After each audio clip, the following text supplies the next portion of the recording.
I'd just like to welcome Elaine back to the center. Um, she's one of the founding members of Vajrapani and a previous director of Vajrapani and a teacher at Vajrapani and a student of Lama Yeshe and Lama Zopa since the late 70s and really committed to meditation and meditation retreats. So she's really able to teach us from a place of experience and wisdom. And it's really wonderful that she was able to accept another invitation to teach. So thank you so much. Thank you, my dear. Yes, it's my passion to be able to share some meditation. So that's where we'll start, yes? So we'll begin with a meditation intending to attain full awakening. Let that be our pole star to be of the maximum benefit to every single living being. So please settle into your meditation seat, relaxed and still and vigilant, and bring a calming sense to your body and mind with a few intentional breaths.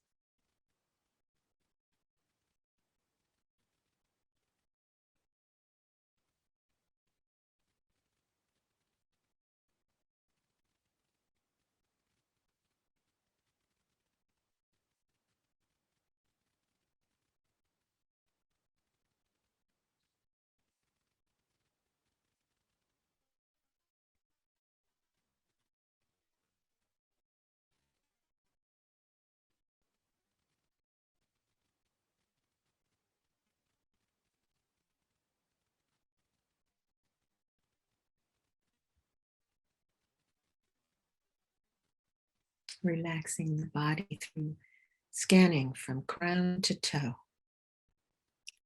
releasing and softening any tension that might appear.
Now I invite you to bring to mind someone who manifests for you all the awakened qualities that you wish to have.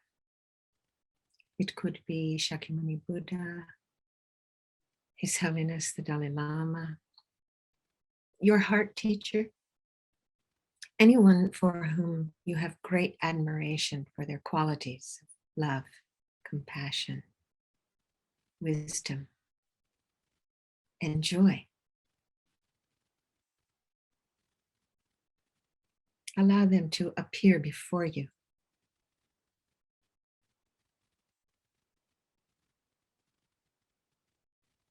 And turn to them for refuge, thinking, I go for refuge until my enlightenment.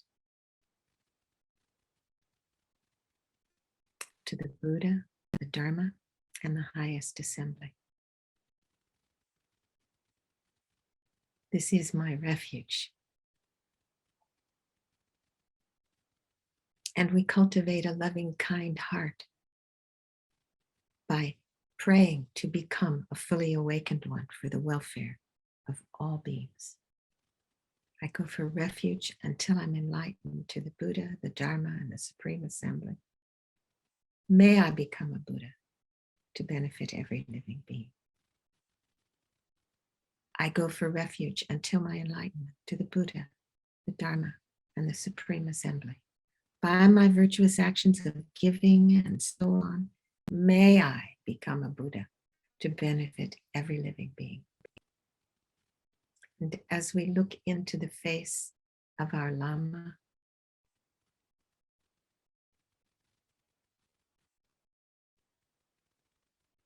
as one teacher said, when your eyes fill with tears and your body shivers from gazing into the face of your Lama, then ask for blessings. So make this request. May I be inspired by Guru devotion, uplifted by the preciousness of this human life, shed the fetters of attachment and aversion through a knowledge of impermanence, be protected by refuge, guided by a knowledge of actions and their results, aim for liberation through renunciation. May I be motivated by bodhicitta, opened by giving, disciplined by ethical behavior, strengthened by patience, enthused by joyous effort, stabilized by concentration, and freed by wisdom. May I become a fully awakened one for the welfare of all beings. Please, may I become a fully awakened one for the welfare of all living beings. Imagine then that all of the awakened beings in the universe hear your prayer and they melt into the one who is manifesting before you as your object of refuge, who's beaming joyfully at you.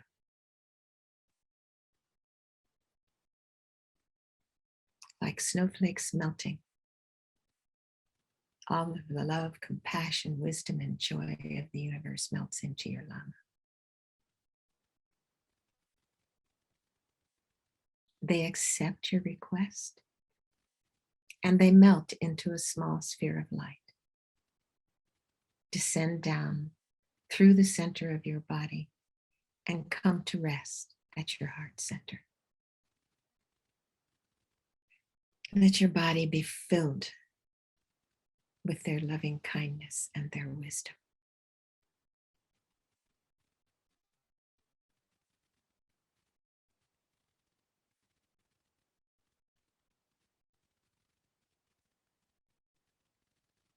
Let this small light expand and fill your body.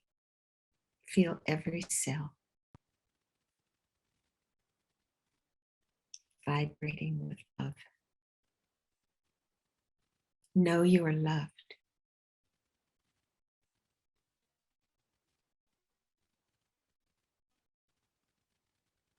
And know, take your awareness in the aspect of this light up into the sky, where you can look down on planet Earth.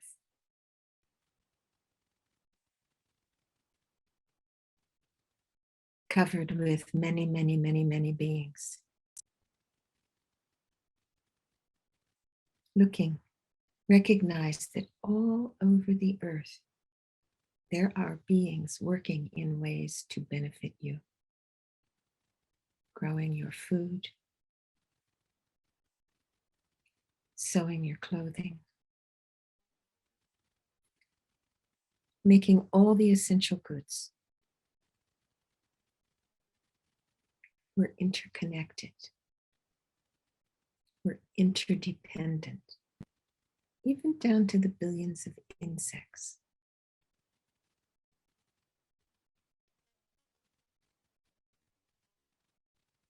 Think about that.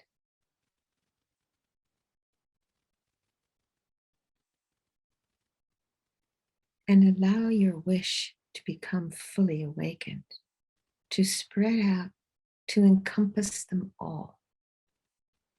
Those you love, those with whom you disagree, and those you have yet to meet. And realize that each and every one wishes to have happiness and freedom from pain, like you. In this way, we are a one world family, as His Holiness the Dalai Lama expresses.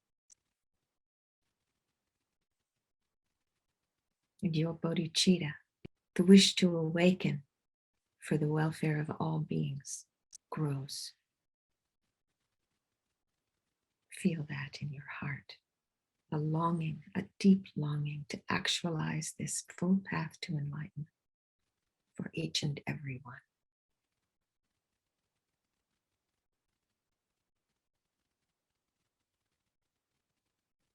It is this compassion, conjoined with wisdom, that are the two wings that fly us to enlightenment.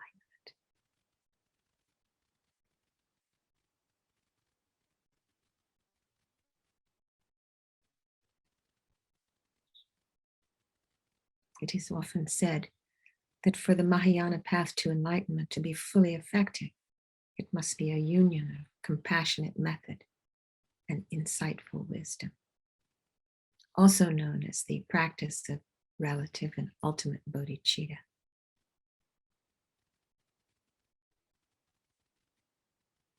Wisdom is an understanding that reality exists as an illusion or a dream, lacking even an atom of inherent existence.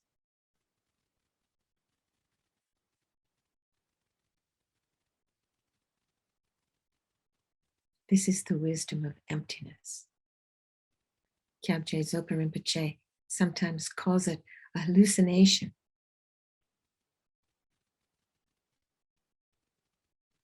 This is different than the common word of hallucination, which might refer to someone who's delirious with fever or having taken some drug. In this case, when the cause wears off, the appearances return to what we might call normal.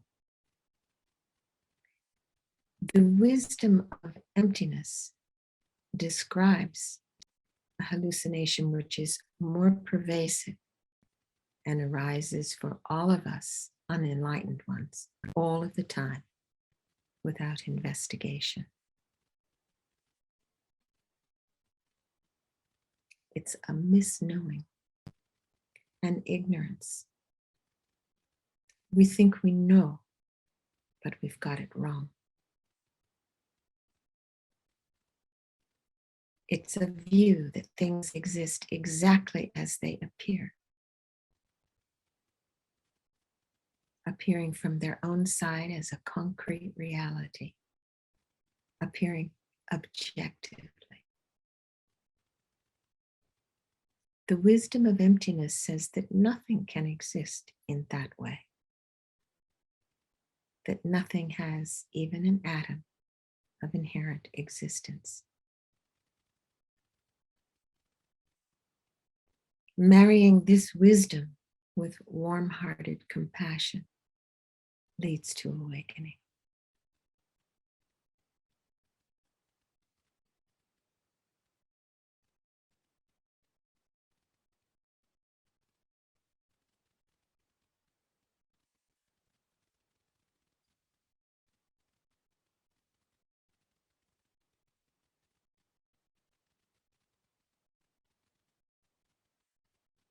When we take refuge,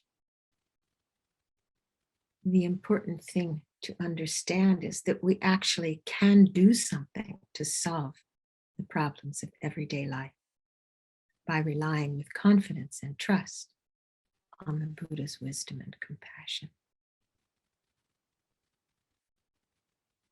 As Lama Yeshe used to say, relying on our own activated wisdom to liberate us from confusion and suffering. So the real significance of refuge in Dharma wisdom is that it's the entrance to the path to enlightenment. Every time we take refuge, we open that door to freedom. How wonderful. Let your heart be glad, rejoicing that you have taken this opportunity to take a trip inside your mind.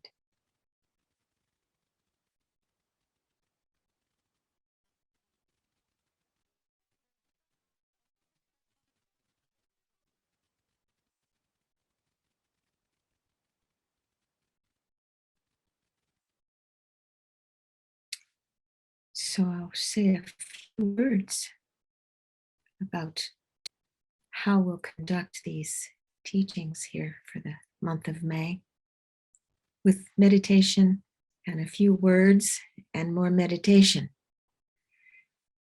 So Buddhism, we can say, is the study of the mind. Yes, I think you can say that. And meditation is a method for exploring and taming the mind, activating our wisdom and compassion. Studying the mind, using the mind, does not mean eliminating outer objects or suppressing inner thought. It means revealing and manifesting and maintaining the natural state of mind. It's simply keeping the mind in its fundamental state where its clarity and wisdom are revealed.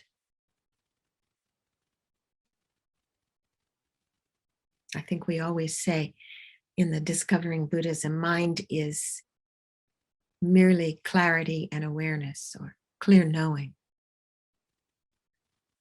Dudjom Rinpoche describes the mind.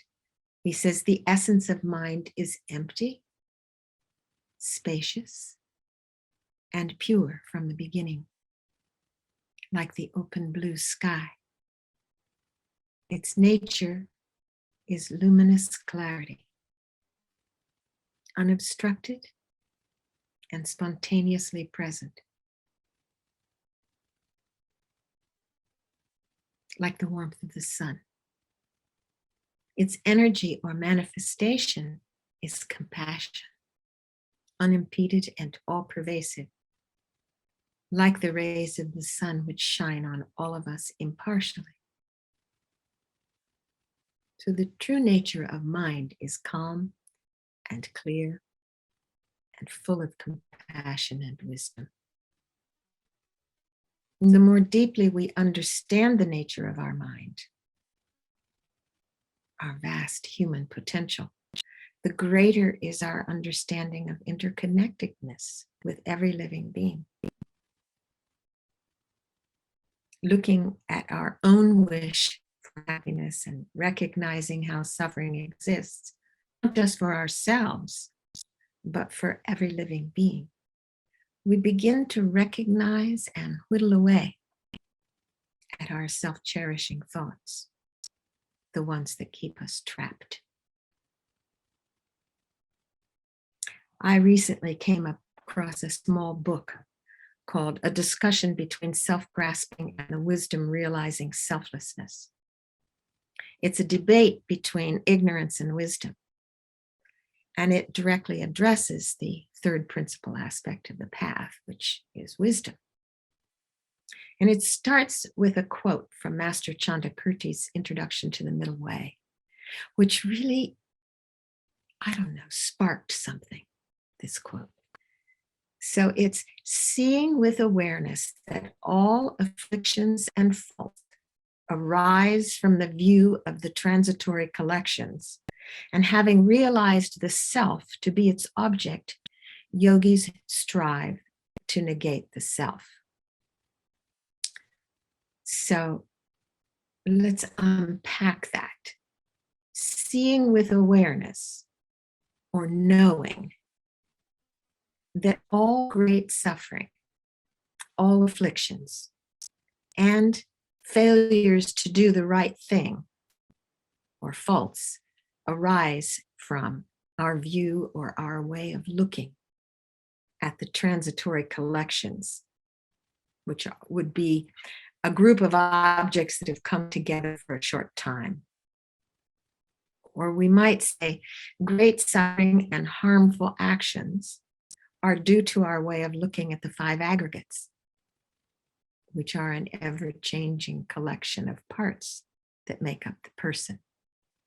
These are the transitory collections. So understanding the object, the one who has these afflictions and faults, is the self-defined essential person, the one distinct from all others, the inherent one, the independent, partless, concrete I illusion. Understanding this, yogis make an effort to see that this view of the self is invalid. Understanding this, yogis make an effort to see that this view of the self is invalid. Simply put, the way we view ourselves gives rise to suffering. And this mistaken view is ignorance. It's a confused mental state, a hallucination that we have concerning the true nature of ourselves, others, and the environment. And it is based on ignorance that we create an illusory reality. The idea that there's an independent, inherently existent self is false. And all of our mistakes come from this false view. So studying the mind, using the mind, ultimately reveals mind's true nature.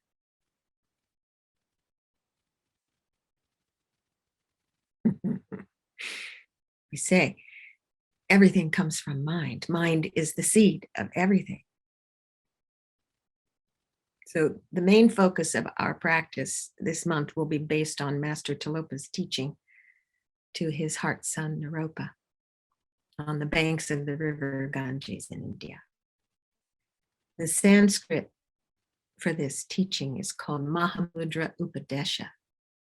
The Tibetan is Chage Chenpo Mengak, and the English is Private Advice on the Practice of Mahamudra.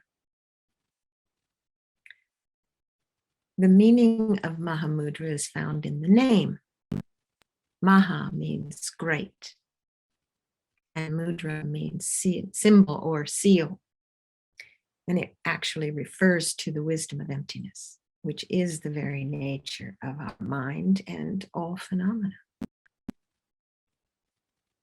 Actually, the mind that sees the emptiness of the mind is nirvana, Master Shantideva said. So this practice is a study of the mind. It is the very nature of any object or idea that the mind can observe or become aware of. This is the nature, always empty. And because it covers the totality of our experience, Mahamudra is the wisdom of emptiness, known as the all-encompassing reality, from which there's no escape and no exception. So Mahamudra Upadesha in Sanskrit. Upadesha means instruction or advice. Advice on the great seal or the great symbol or emptiness. In Tibetan, Chage Chenpo Mengak, the Chag means emptiness, clear light emptiness. That there's no non-dual clear light emptiness other than or separate from our present moment of awareness.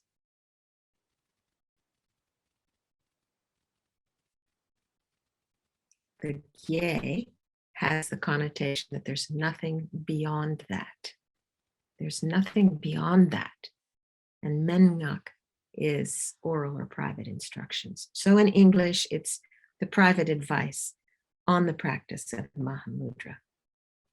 Sometimes we hear this teaching as Ganges Mahamudra, or the wisdom of the Ganges.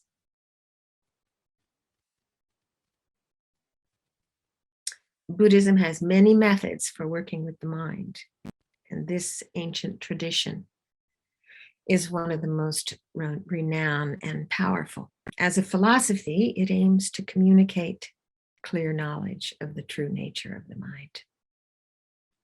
And as a meditation practice, it's designed to bring about that experience swiftly and unmistakably.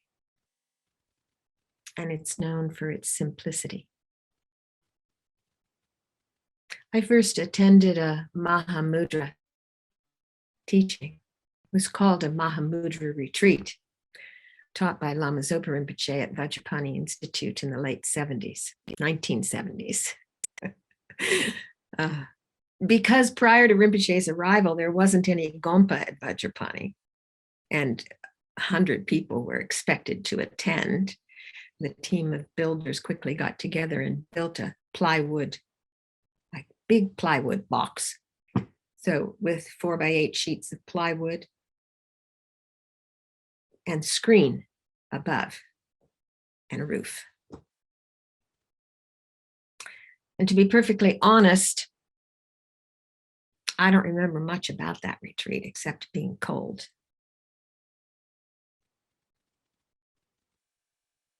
Lama Yeshe also frequently gave advice on Mahamudra practice, which was interspersed with other teachings. And then during my three-year retreat, which began in 2009, I stumbled on Master Tilopa's Ganges Mahamudra text. And I began to investigate this practice in earnest. So it became the sadhana for my last year of retreat. And more recently, I sat a Mahamudra retreat with Ponlop Rinpoche and Acharya Geshe Tempa. So this practice is one that I embrace wholeheartedly for its simplicity and its effectiveness. So the practice is to be genuine, relaxed, and aware in every situation. It's to accept and appreciate who we are. It's to experience a mind that is completely free and joyful, no matter what life brings to us. It points to mind's true nature.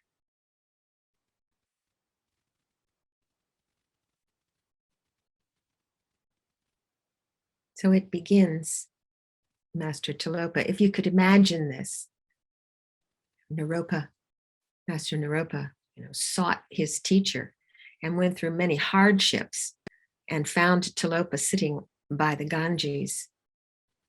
And if you could just imagine him, Tilopa was a wild yogi. I just try to think of that.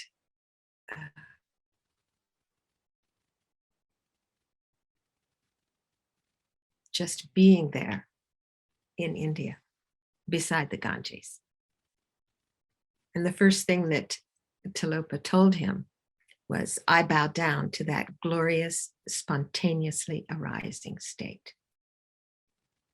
I don't know that that was the first thing that he told him, but that's the first verse in the Ganges Mahamudra. I bow down to that glorious, spontaneously arising state. Like Dudjom Rinpoche's description of the natural mind as being empty, spacious, pure, luminous, clear, spontaneously present, right there, in every moment. And he goes on to say, Mahamudra can't be described unless, my Naropa, it is taught to one possessing enough intelligence to endure the hardships of the spiritual path and devotion to their Lama. One like you with a heart pure enough to hear the purest things.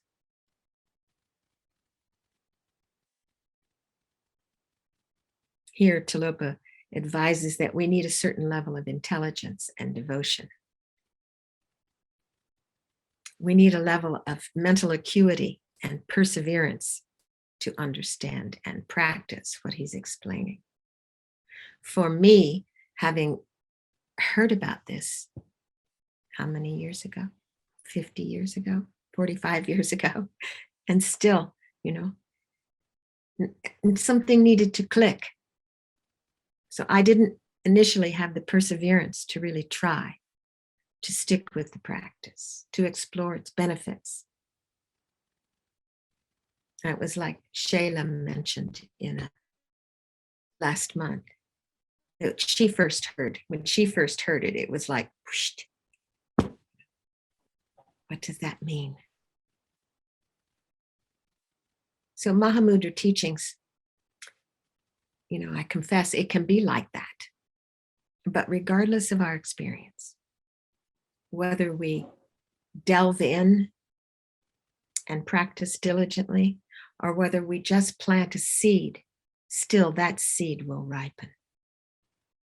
And it's through the power of inspiring and continuing to practice that we begin to see how it changes the way we view reality. So the third verse, he says, he's actually explaining how to inspire us. How do we get inspired to practice? He says, cast your gaze well on worldly things, which cannot ever stay. They're just a dream, an illusion. Illusions and dreams which in actual fact can't ever truly exist. So learn to find them sorrowful and give up these games of the world. Our normal attitude is to grasp at momentary, transitory pleasures. We take refuge in all manner of distractions. And when we take refuge in the Dharma, we're changing our attitude. We cultivate and begin to recognize short-lived pleasures as unimportant. Personally, I find thinking about and studying the 12 links of dependent arising to be illuminating for this purpose, to think about how ignorance or misknowing, we think we know, to think about that, to think that ignorance of misknowing what happens, what appears, what's in front of me, actually causes me to act habitually. To think like that is sobering. Buddha said we're all sleepwalking. So each act, every word, every deed, every thought plants a seed on the mental continuum, which will ripen.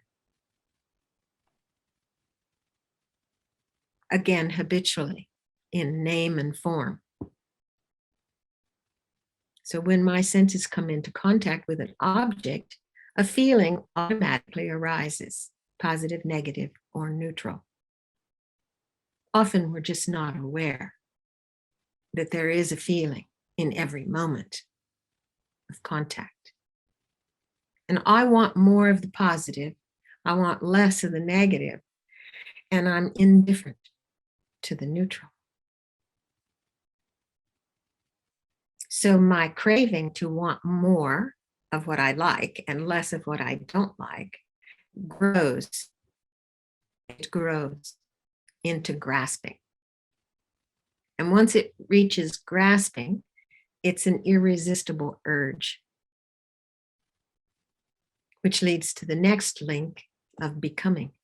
I become the one who has that object or who is free of that object, depending on my original feeling. So this blindly following what ignorance dictates, it flows on and on. not just from moment to moment, but life to life. So it's particularly grasping onto this illusory I at the time of death that pushes us into rebirth, followed by aging and death. You know, blindly following, habitually following. It's quite sobering, really, if you think about it, that we're creating our world habitually, blindly following what we have done before. But just like sticking a stick in the spokes of a wheel of a bicycle stops that bicycle, in the same way, we can put a stick in the wheel of dependent arising through the power of awareness, knowing what to adopt and what to abandon.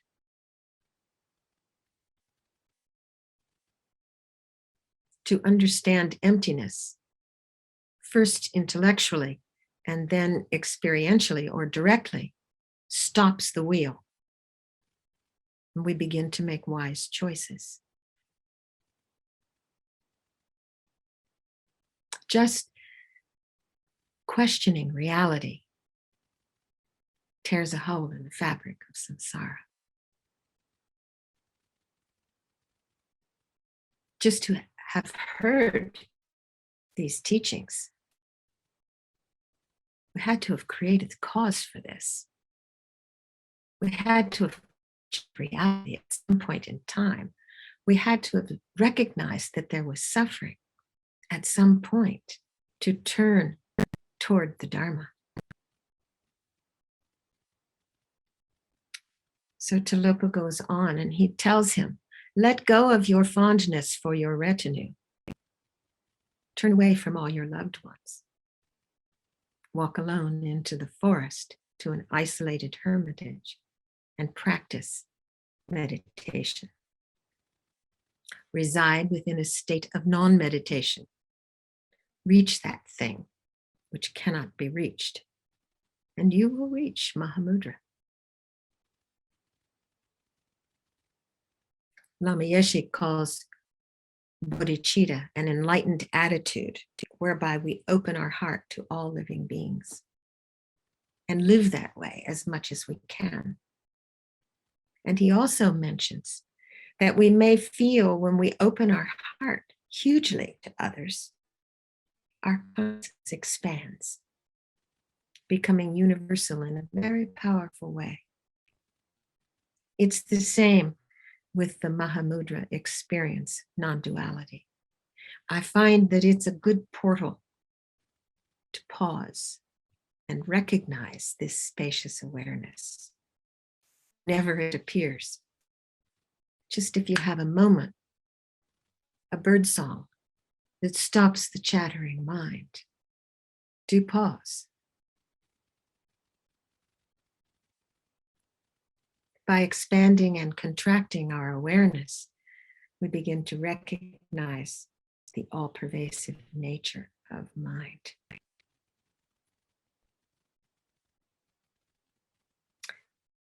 And Tilopa goes on. This one, when I read it, I wanted to skip over this one. He says, things of this cycle are meaningless, just feeding your ignorant likes and dislikes. The things you do lack any essence, so focus upon the ultimate essence.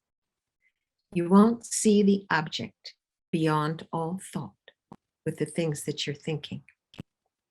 You won't find the object beyond all deeds with the things that you're doing. When I first read this, I didn't want to hear it. I didn't want to really examine the things that I was doing, the things that I was thinking. I think I had some kind of false pride that what I was doing was worthwhile. Lama used to say, we have to check up how much of our time is spent in frivolity. How much of our time is spent chasing after to the next dream. And Tilopa says, if you really long to reach this object, beyond all thought, beyond all deeds, take a trip inside your mind and rest there within the naked mind. Penetrate the putrid swamp of your conceptions. Don't feed or strangle what appears. Just take it as it comes. When there's no more to grasp or to let go, you're released into Mahamudra.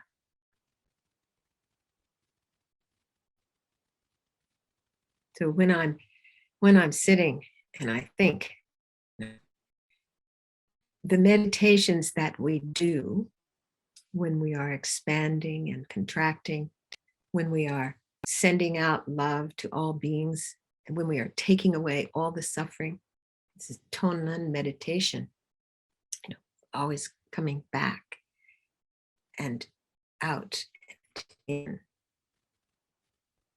In this particular case, if the thoughts are coming, just going right, penetrating the mind. It's like finding there is no center and there is no periphery.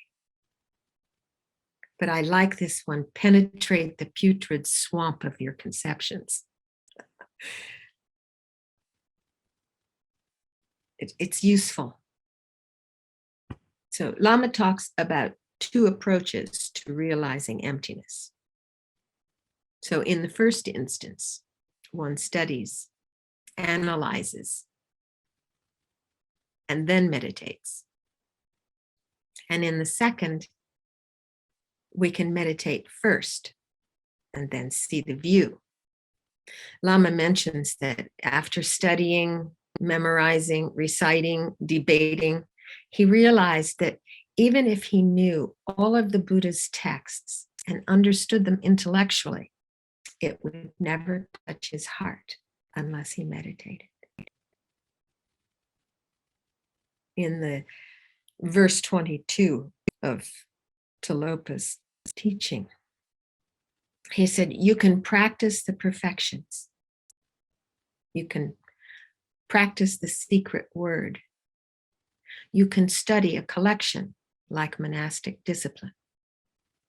You can analyze each different school's texts and modes of thoughts. And still, you may not see the clear light, Mahamudra.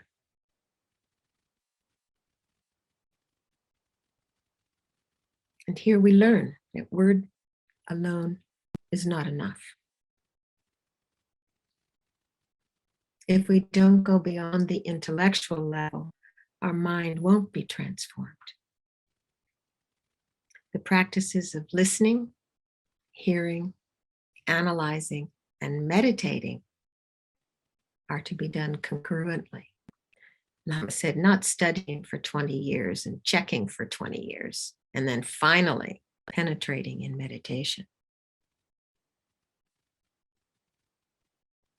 Relative Dharma teachings are like a bridge. And once you've crossed the bridge, you go beyond the bridge, beyond mere intellectual philosophy.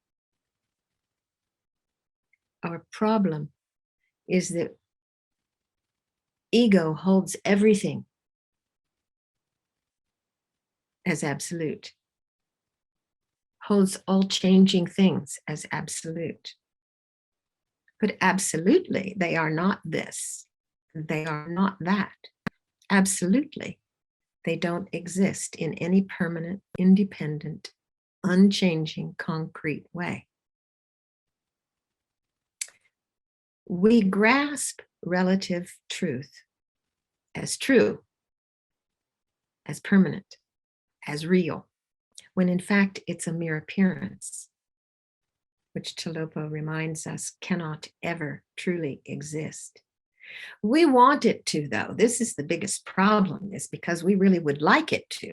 We would like to think that we can put it all together wrap it up in a nice box, tie it with a ribbon, and it will stay. But that's simply not true. Because of that, we can say that all phenomena, self and others, are unsatisfactory in the nature of suffering.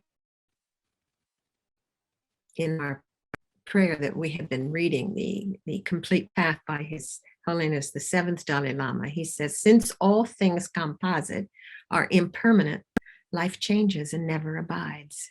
That change is the basis of suffering, because the samsaric mind fills with frustration, watching its creations continually fade.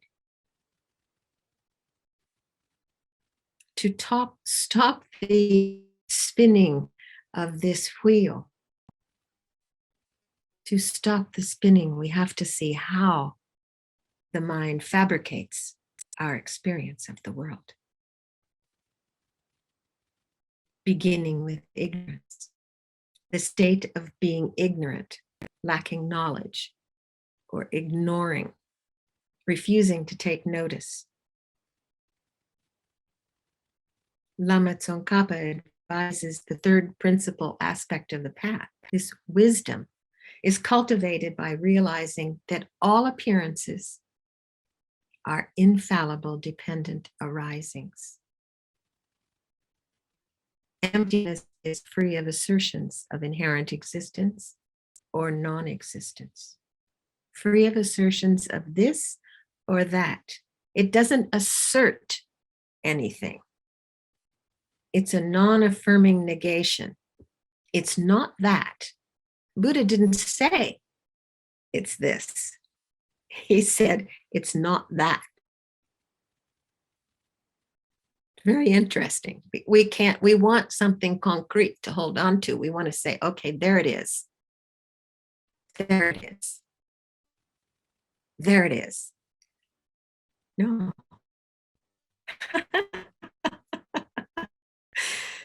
So, a mind that's full of content is like a circus train. Many cars with different engaging appearances. Yes? Sometimes our thoughts are pleasant. And as we reminisce about a delightful event. And sometimes, the mental movie is unpleasant. A contentious conversation or bad news.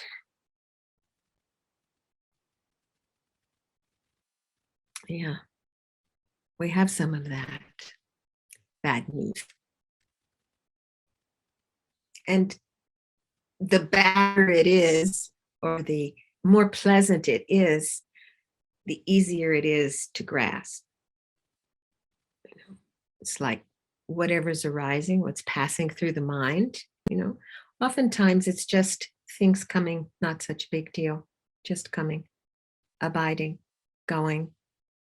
But sometimes it's a flash of something that was really unpleasant or something that was really delightful. And then it grabs us and off we go, writing the story. A very important thing to note as we are meditating is to always come back, to be aware when we've been kidnapped by that very interesting thought, to recognize that and to come back, each time coming back. And not allowing the mind to go out there and stay because we've become bored with present moment awareness. Just come back and think of it as a scientific experiment. What, with some kind of, like, what's going to be under the Christmas tree? What happens when I explore? What happens when I sit? What is the nature of this mind?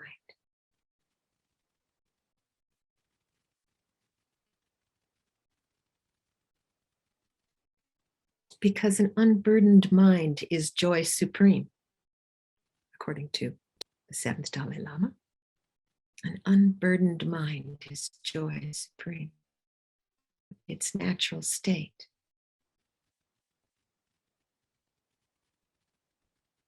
So whatever is arising in the mind has no essence. It's not happening. What arises has no essence unless we grasp it.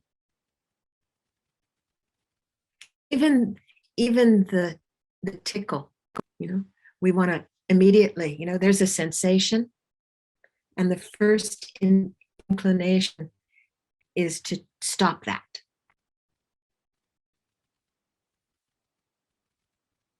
To actually take awareness and simply watch that, recognizing it's just a sensation.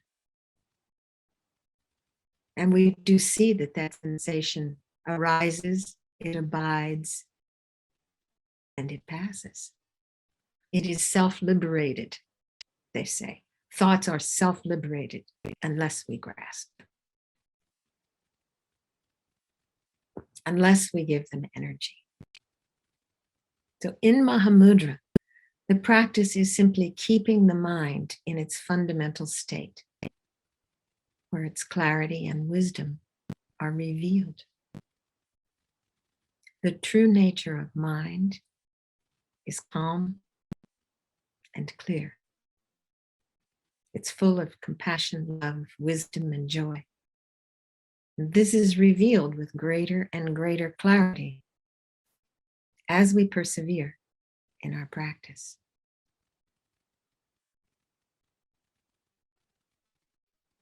So I invite you to once again settle into your meditation seat. And if you need to stand for a moment and stretch out the kinks, please do that.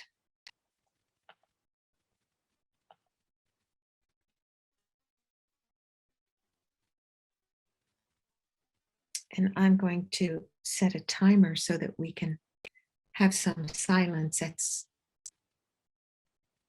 This meditation, this particular Mahamudra meditation, was a guided meditation that Acharya Geshe Tempa offered during the Mahamudra Retreat with Dudjom Rinpoche, by way of kind of directing the mind into that space.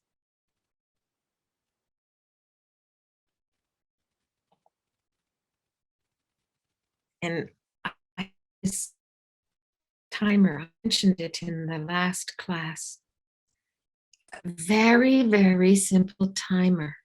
Doesn't have any, it has a bell, but it doesn't have a whole lot of extensive, doesn't tell you how many people around the world are meditating with you or give you opportunities to choose a different meditation. Or it's called Enso, E-N-S-O, and it's an app. I'm not big on a bunch of apps on my phone, but this one, I was looking for something that was very simple and easy to use, and I'm very happy with this one. So I encourage you to make a determination when you sit, how long you're going to sit. I'm going to sit for 10 minutes. I'm going to sit for 20 minutes. I'm going to sit for half an hour, and then set a timer, because for sure there will come a time when you're meditating that you want to escape, or you think it's about done. Maybe you've had quite enough. But each time, I think I will encourage you to at least do 10 minutes of Mahamudra this next week until we meet again. So set a timer for at least 10 minutes. What I found is 20 minutes of sitting, 20 minutes of walking, 20 minutes of sitting is a very good hours meditation, because you have an opportunity to move the body in between. And when you do that enough, you actually know when 20 minutes is up. Actually, you come out of a deep meditation just before the bell goes off. Over time, this happens over time. So for today, we'll do a 20-minute meditation, so that you know you're not going to say, how long are we going to sit? So we'll sit for 20 minutes. And I'll share this meditation by Geshe Tempa with you, because I find it useful to get into that. In time, you don't need the words.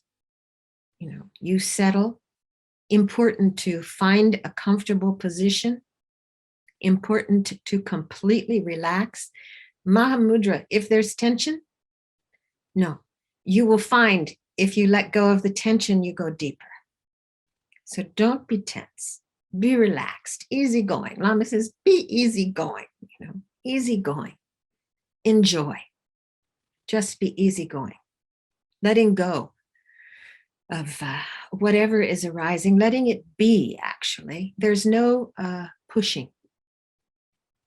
Okay?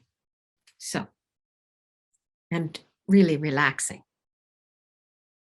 And if you're just going to sit, and you can intersperse this in any of your sadhanas, anything that you have in your practice, if you have a daily sadhana, anytime there's a pause, if you're dissolved into emptiness, then stay in that Mahamudra. Stay in that open, pure, clear, luminous mind. Stay. But if you're just going to have a brief Mahamudra meditation, then do begin by settling, relaxing, and doing some breath meditation to really bring the mind to this moment. If you're not going to use all the words, okay? All right, so please, I invite you to settle into your meditation seat.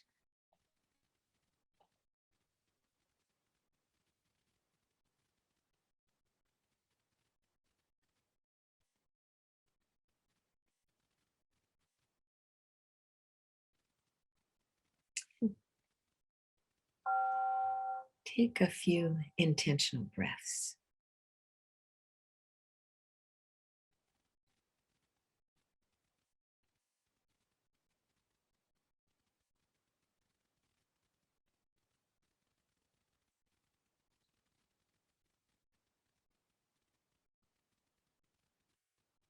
Our posture is the foundation of our meditation. So wherever you are sitting, take a good seat and sit fully.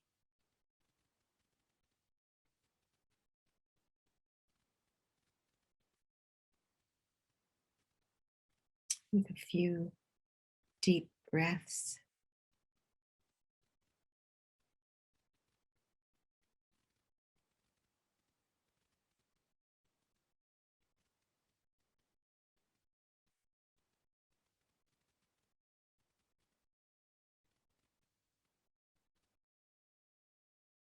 Straighten your spine.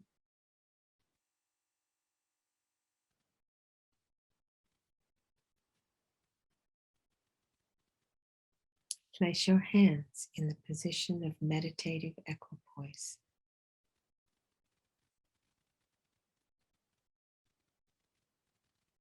Raise your shoulders just slightly and then let them drop.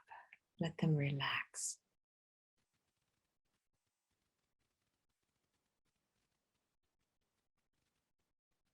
Let there be a slight curve in your neck.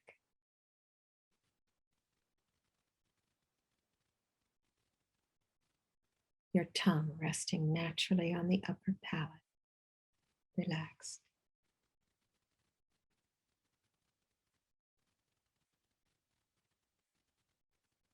Your eyes are not closed, but open. looking straight out in front.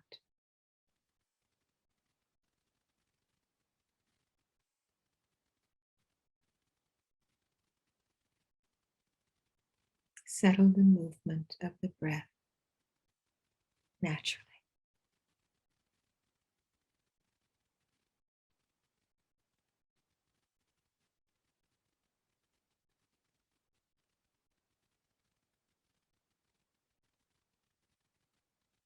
Inhaling and exhaling is natural and easy.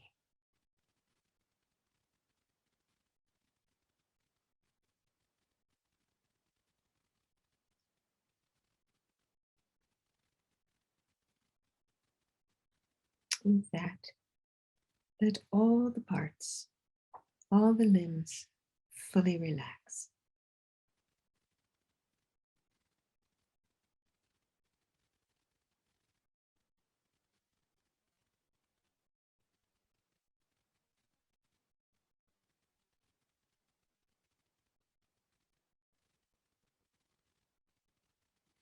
With the body relaxed in that way, remain upright,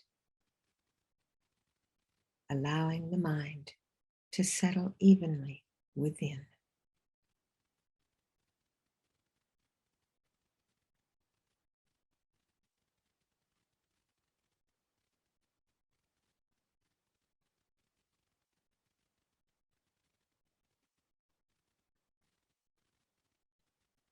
Rest evenly in momentary present awareness,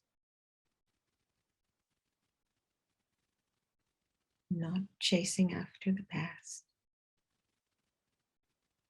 not anticipating the future, not analyzing the present. Rest evenly in momentary present awareness.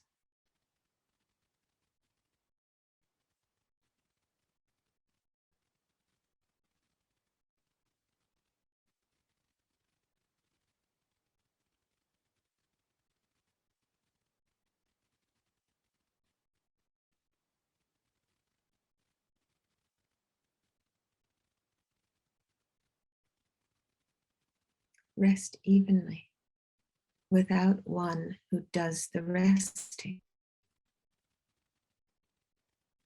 Rest evenly without something to be put into a place of resting.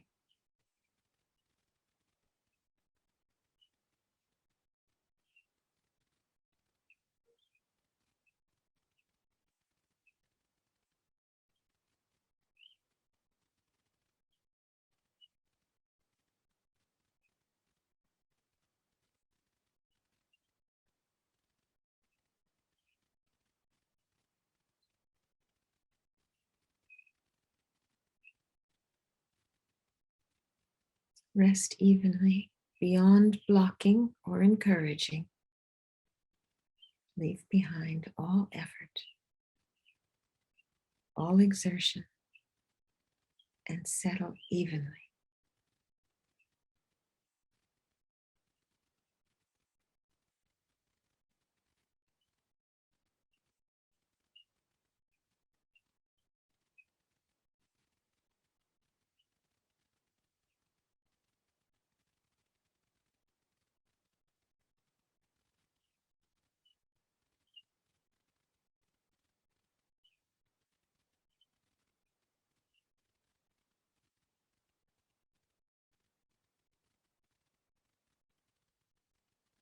Rest evenly beyond hope and fear, beyond the hope of a good meditation or fear of a bad one. Rest beyond hope and fear. Rest evenly.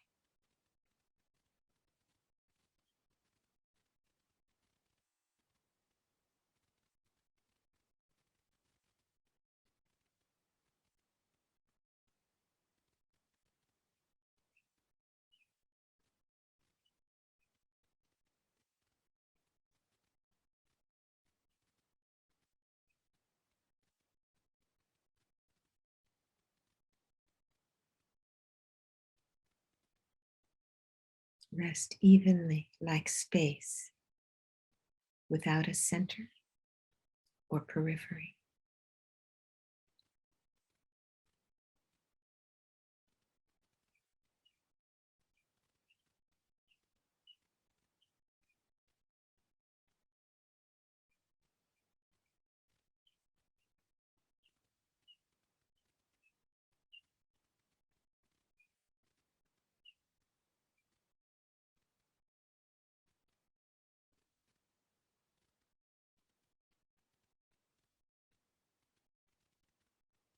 Whatever thought or mental affliction arises, whatever feeling or experience arises, rest evenly without blocking or encouraging. Rest evenly so they dissolve on their own. They are self-liberated. They are freed.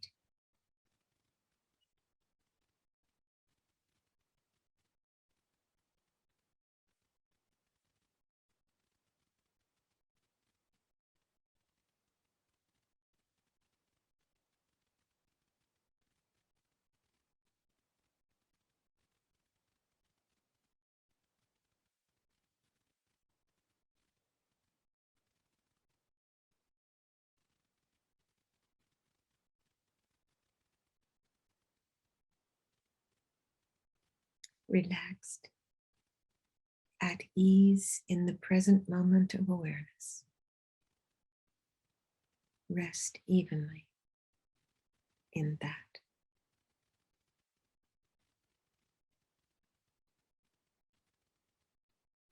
Rest in a non-conceptual state beyond all mental engagement. Rest without mentally engaging in anything at all.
Okay.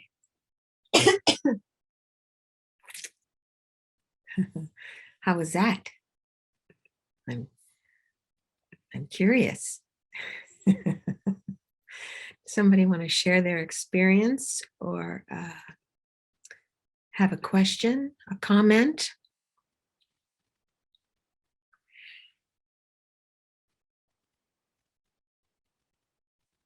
You had some experience.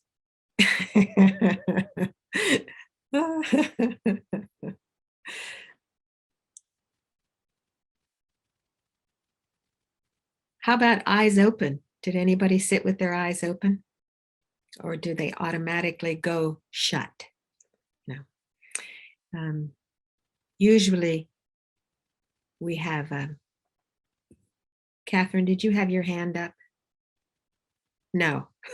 Oh, no. Not the eye, Catherine. Sorry. When I first started doing with eyes open, I found it really hard because it felt like there was more distraction out there. If I had my eyes open, I was more distracted.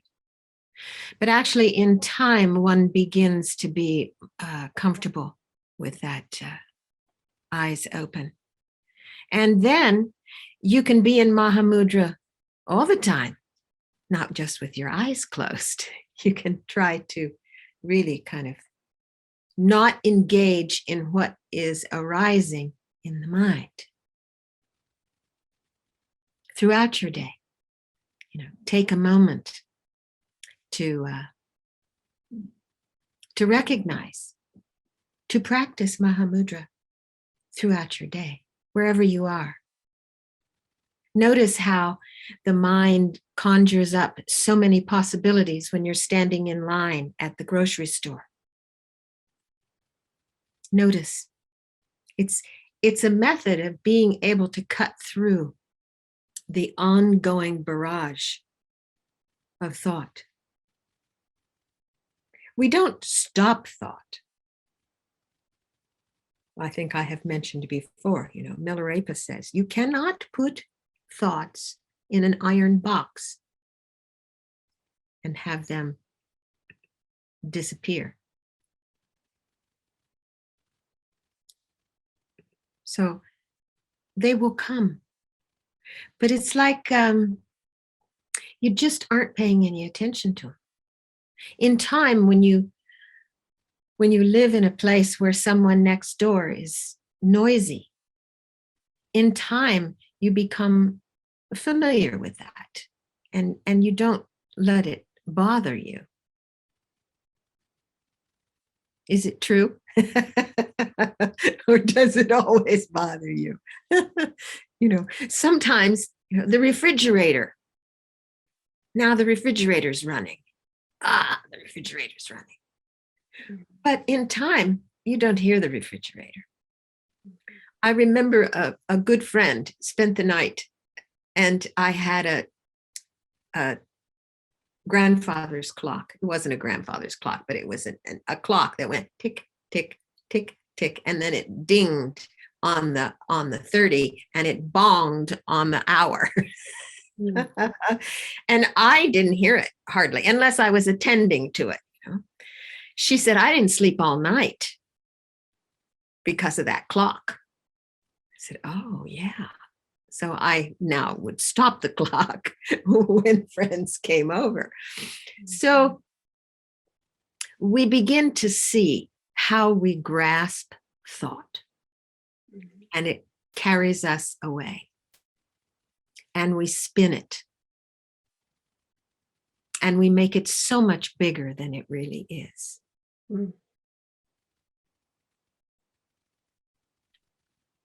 Catherine. Yeah. Thank you, Elaine. You did say that we could ask questions, and the question that I have, when you first set us into the meditation, you said something to the effect, now just settle in and don't think of the person that is settling in, or the I that is settling in. And I thought, oh, that's like magic. That's so helpful.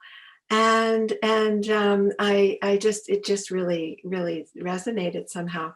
However, having said that, as the meditation progressed, I found myself being aware of not sitting in there the way you'd suggested.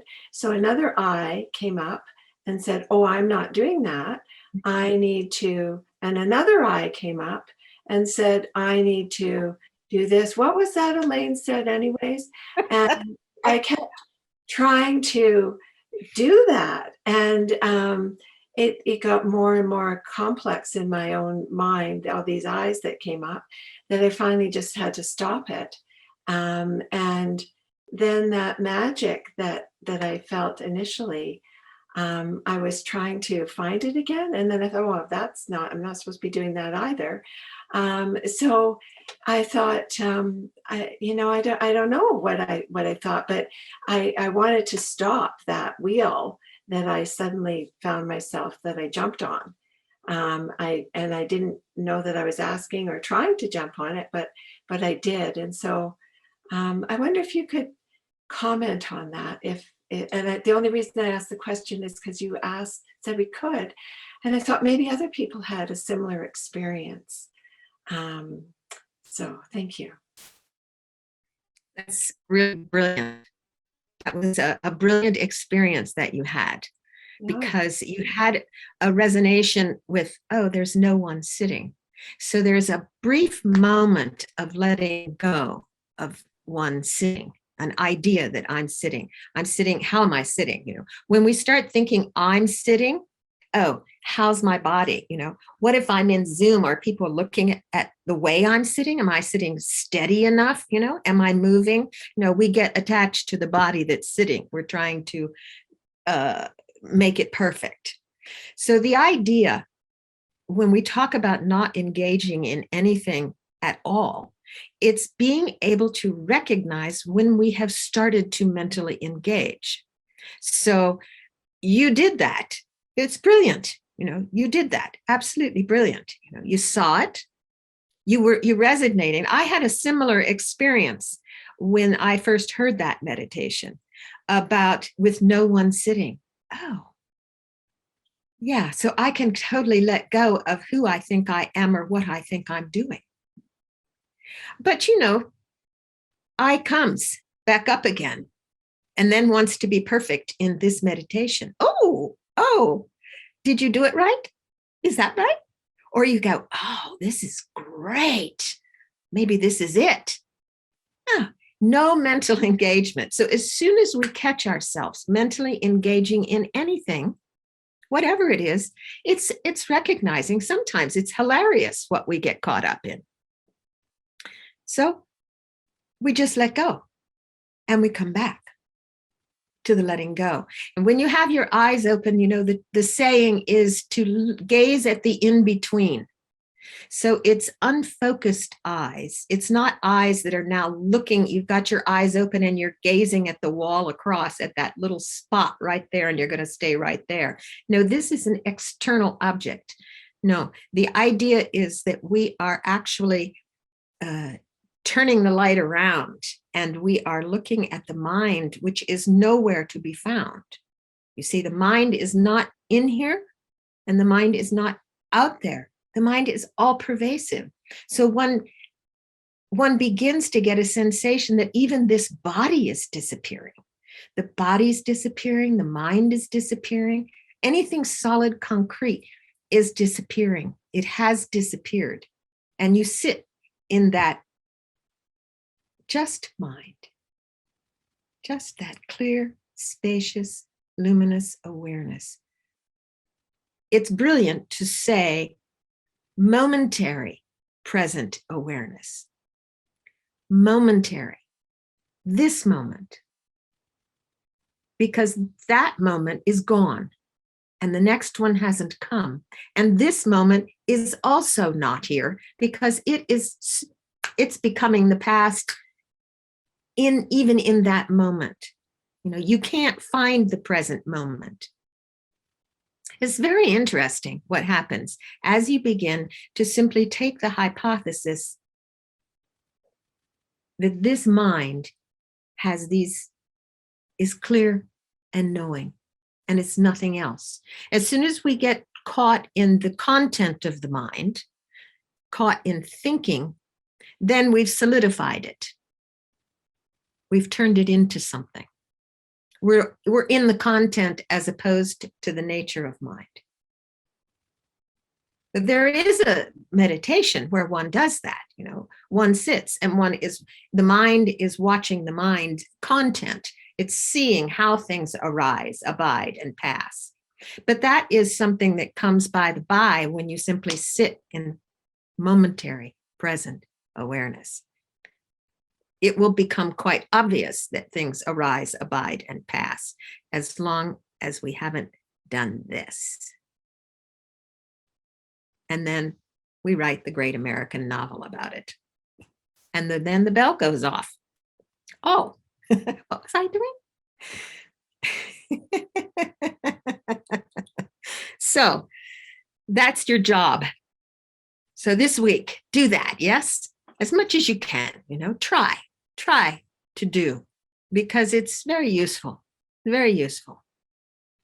So let's dedicate now all this positive energy that we did, okay? So just to think, by merit of this virtue that we have created, may we become Buddhas without delay of even a second, that we might have the wisdom, the compassion, the love, and great joy to lead every living being to freedom. Let's dedicate to the long lives of all of our spiritual masters who have shown us this good road. May they live long and fruitful lives. And in all of our lives, may we never be parted from them. May we quickly become Buddhas. And let's also dedicate to the peace on the planet, recognizing our interdependence. How can I, by myself alone, bring peace? Every little thing I do has a ripple effect. May its purpose be for peace, inner and outer peace. And all those in our lives, may they be well. Those who have passed away, may they have fortunate rebirths.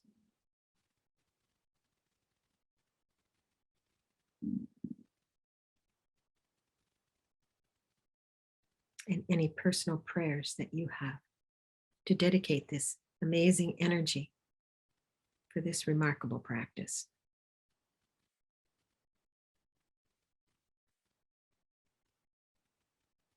To a swift fulfillment of all of our Dharma wishes.